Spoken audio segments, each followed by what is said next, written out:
With Skuid, you can conditionally display components depending on which user type is viewing the page. In this example, I have a product selection application where administrator users need access to edit products, view the remaining quantity, and optionally hide the product listing from customers.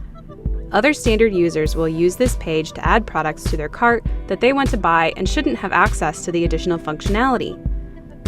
I can achieve this by creating render conditions on the product buttons and quantity data.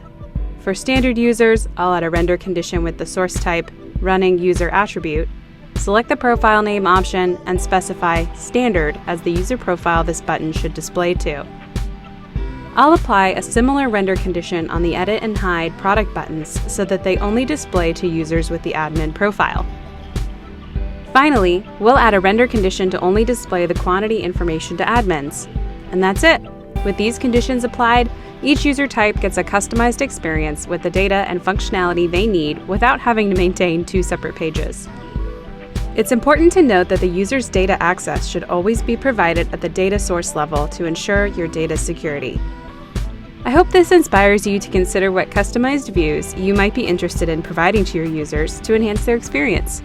Thanks for watching.